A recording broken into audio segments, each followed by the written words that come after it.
Hi, this is Terry Bach, and welcome to the Rewrite Your Money Story series.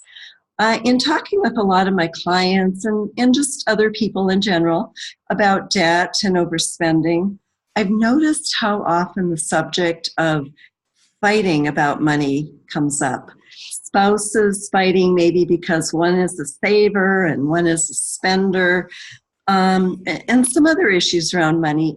But I'm also seeing that it isn't always even about money. That's just what it looks like on the surface, but there are really so many other issues underneath all that. So I have brought together some extraordinary experts on the topic of money battles and couples fighting about their different ways of handling money and debt, why it's the number one stressor in relationships, and what are some of the reasons people fight about money that aren't really about money. So we're exploring it from the various perspectives of each of our experts. So tonight I have invited Jane MonicaJones as our expert. Jane is a financial therapist and a financial counselor. When working with clients, she works with the psychological issues as well as the behavioral issues around money, such as overspending, under-earning, or breaking beliefs that cap our potential incomes. Jane's the author of a recently released book called The Billionaire Buddha, which is one of the first real comprehensive studies on the psychology of money and us, so that we can repair this often very complex relationship we have. So welcome, Jane. Good morning over here, Terry. You're from Australia. That's right. Yes, so thank you for being here. I know it's pretty early over there and a little late for me. So thank you for making the time to do this. Very welcome. Lovely to be here. I know that you work with the psychological issues with money as well as the behavioral. So how do you see that our childhood and our upbringing really affect how we are with money? Mm-hmm. Yeah, this is something that I was really intrigued about. I studied as a therapist and then I started specializing as a financial therapist. And I think we often don't look at in general therapy, we look at a lot of our relationship or worldviews or experiences with life from what we experienced as children. And I really wanted to start looking at this relationship with money in the same way. So our family values and belief systems really get conditioned into us. If our parents never always thought that, we're always going to be poor, then we internalize that belief structure and then we take that into adulthood. Right. Same also that when we might have financial trauma, we often don't say that, like a bankruptcy or a divorce or even losing a job is actually a financial trauma. And I think it's important that we kind of we change the language around a lot of this thing, because when we experience trauma, we experience pain, and we experience a lot of shame. Mm-hmm. And so that's where I'm trying to really change, to say, okay, these are really big. Our relationship with money is a very big subject, as big as, say, the wounds that we have in our family relationships.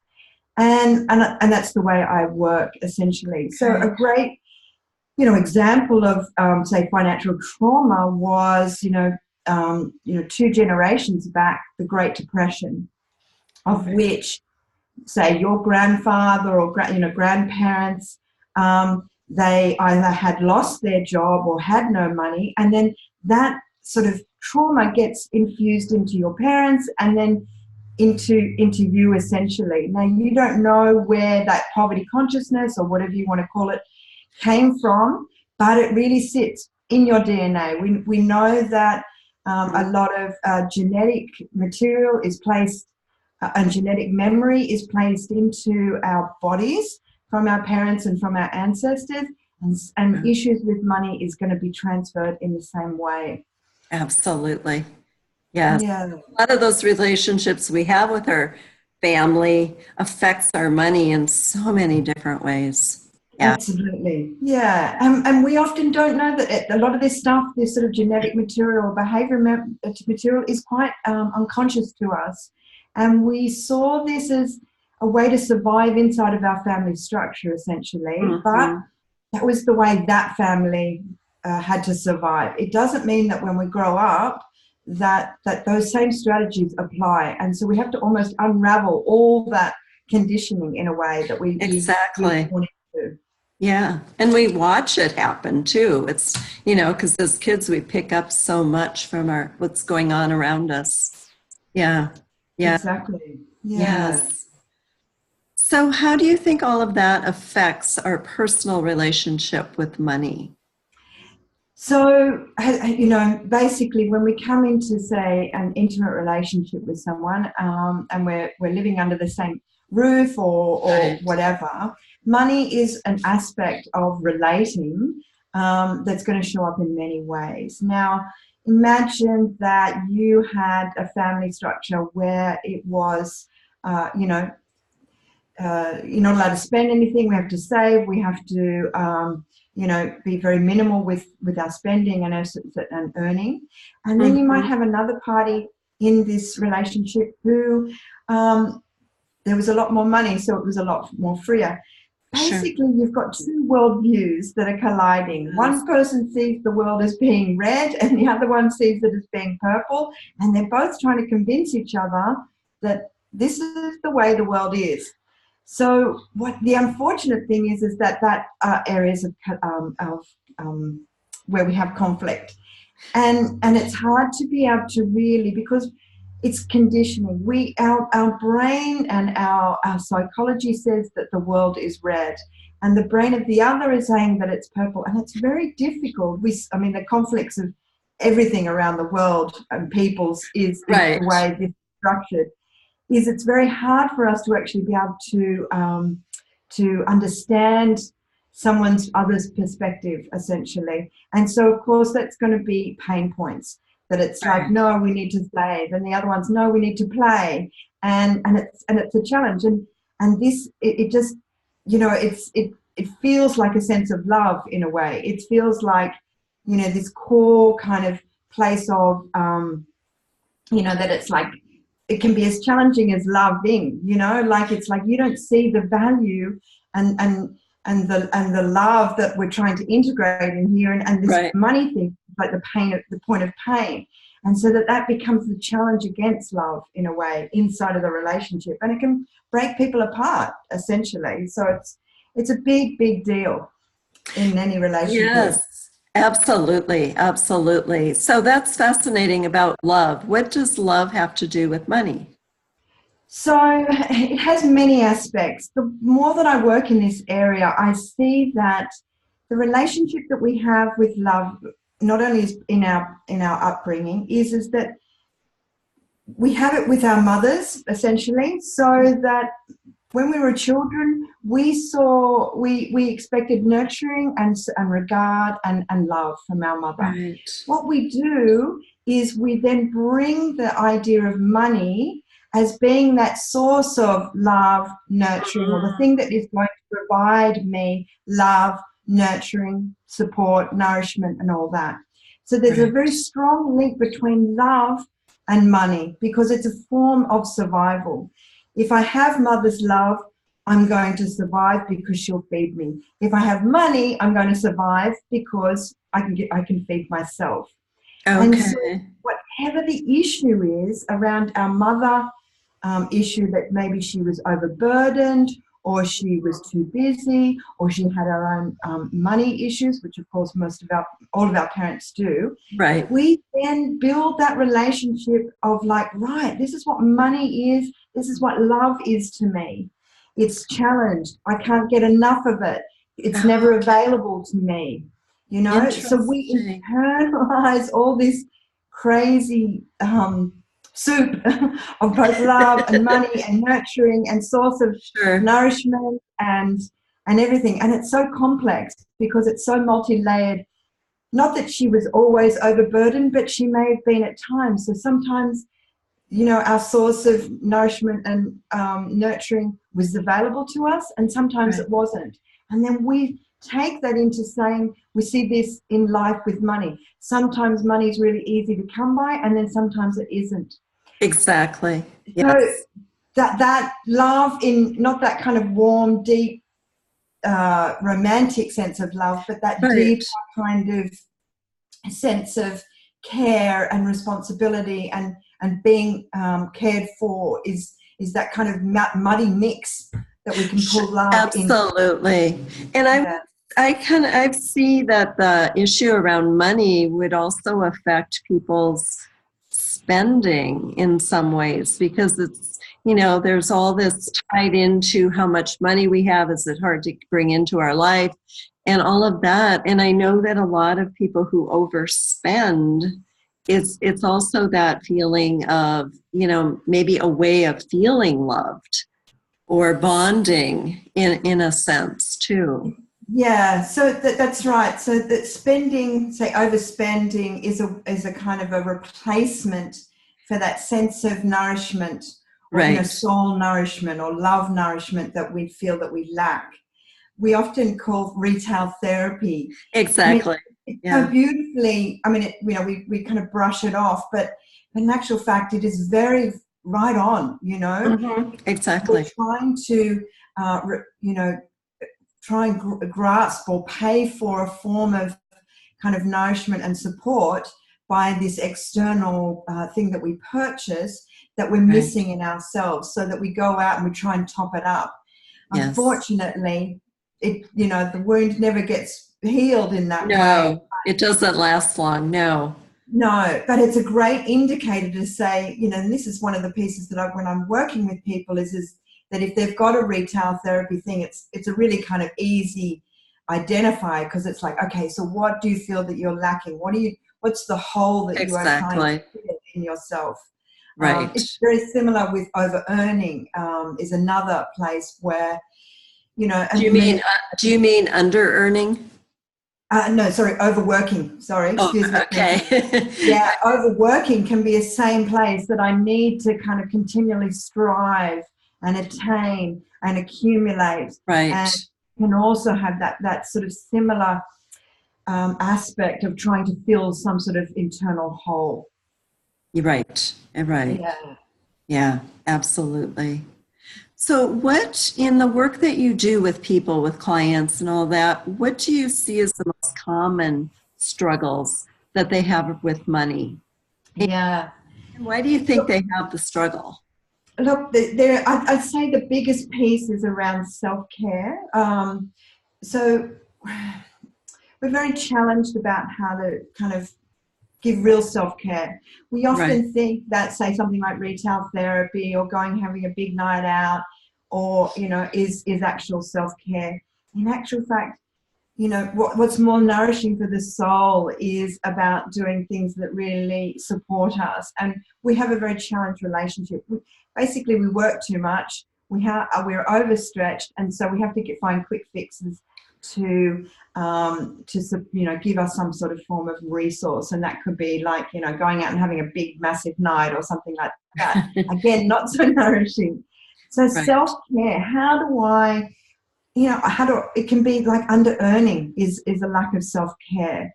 Overworking, you know, not having enough time to be able to really build great connections with family and friends, because we're trying to, you know, accumulate too much. So self-care is one of the big pieces that we often have challenges around, around money. Self-responsibility is another one, where a little like under earning, where we don't earn enough Hmm. to really match what is required of us to support ourselves. Sometimes, yeah, you know, self-responsibility, I'm starting to see that it's very hard for us we might all be adults, but we are still very much children inside of these adult bodies. And it's just part of the human condition. It's Hmm. no one's fault. It's just it's very hard for us to grow up in a way, because we're carrying so many wounds essentially from our childhood. So Right. self-responsibility is, really, where do I, even to the extent of what do I do with money, my financial choices, in Australia, and I'm sure in the States, there's now banks that are doing clean money, and, so that they're not investing in armaments or coal seams. So that's like a self-responsibility. It's all very well that you want to make a lot of money, but if the planet is going to be dead in your retirement, well, what was it all Right. for? And so that Right. responsibility and self-care and self-awareness is a really big kind of piece around money. Probably thirdly, the most craziest piece is the saboteur. Okay. Financially sabotage ourselves often. It has to do with a sense of self-esteem and self-worth and self-value.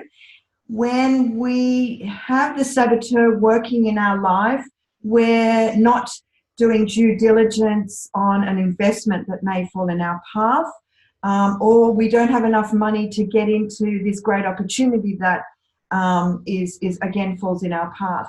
We often sabotage.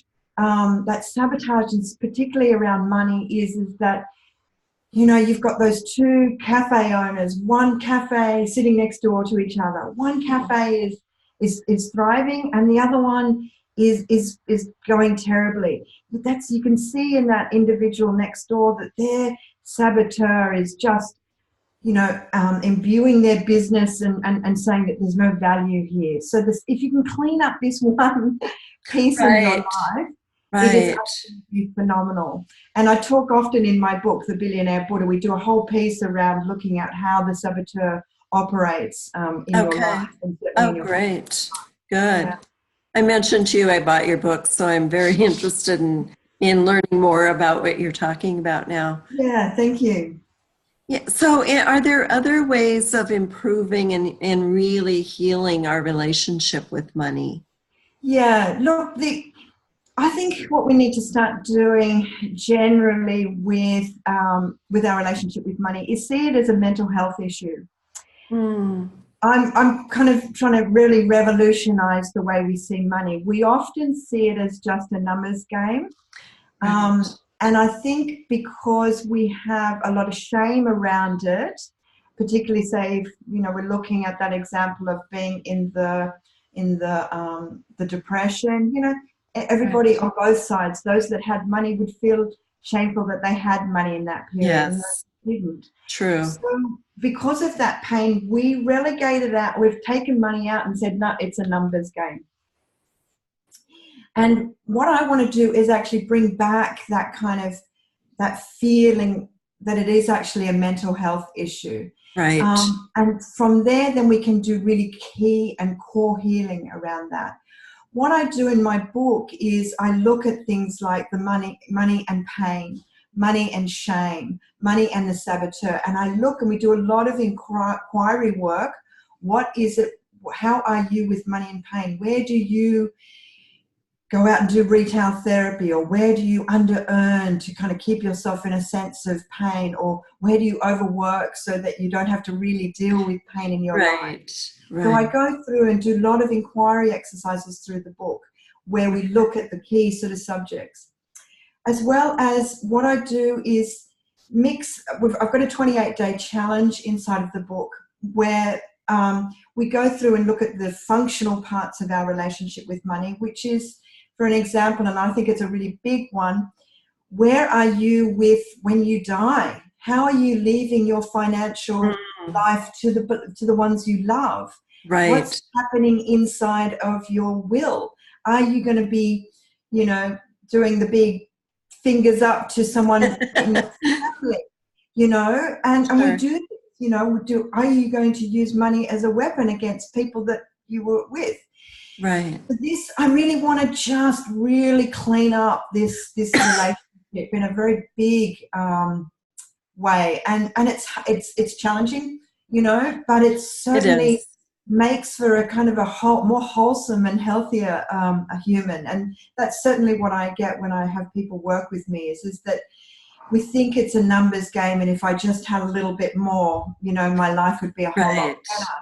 in Right. actual fact, the work that I'm trying to do, and and I work with my clients, and in the book, The Billionaire Border, is to do a more holistic view of us and money. Mm. Your financial relationship never, your finances never changed, but you change inside there to say, actually, I'm actually content. I have everything that I need, and then from there, the possibility of growing that wealth is more possible, essentially.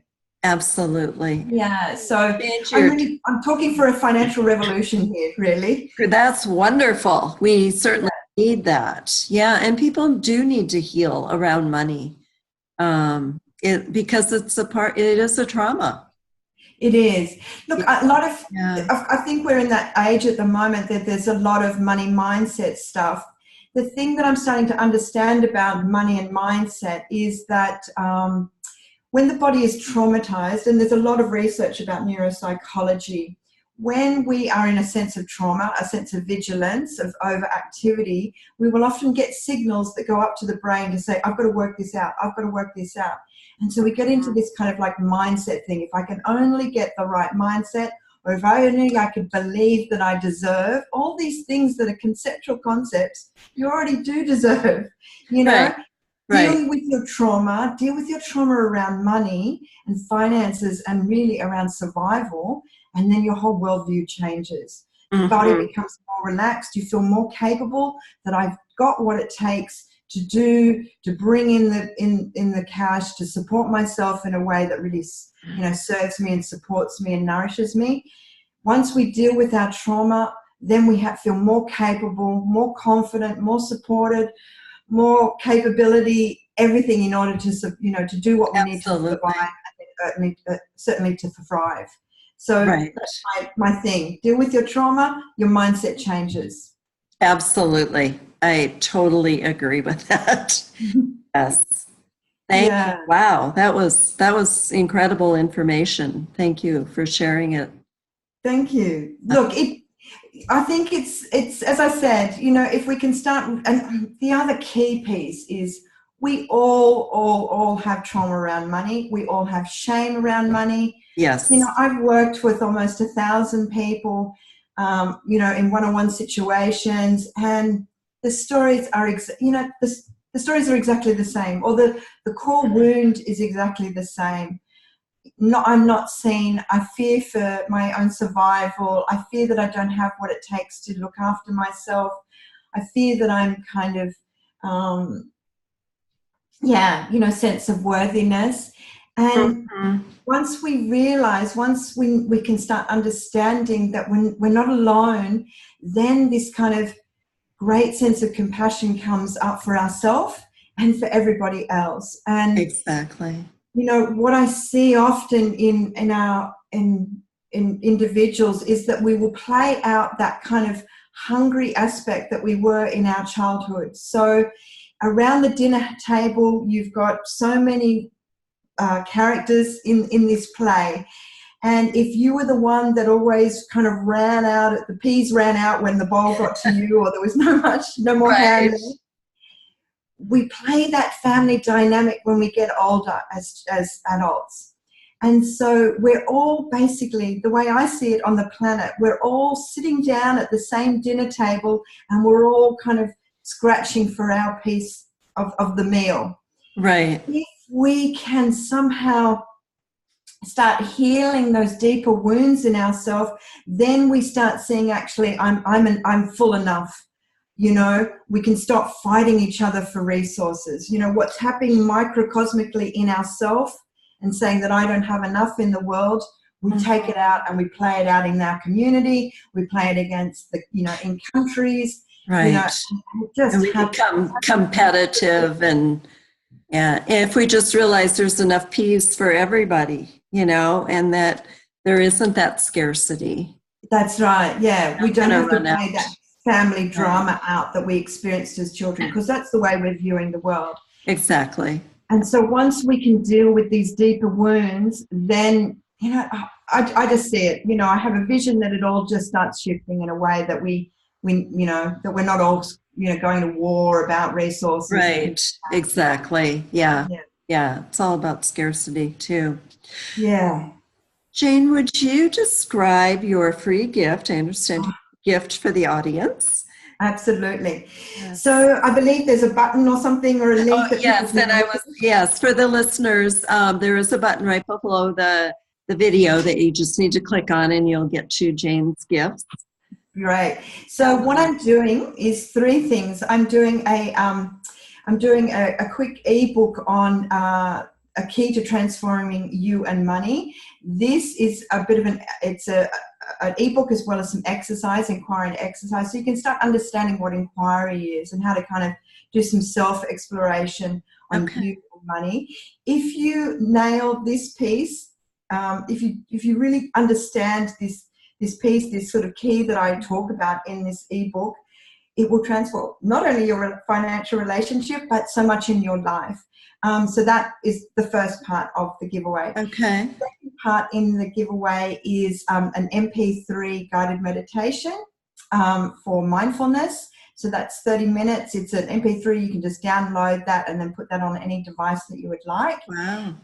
So that's really about just bringing that sort of lovely, relaxation that I feel sometimes we all, as we're running so many parts of our Right. life, we need that sort of resource in place.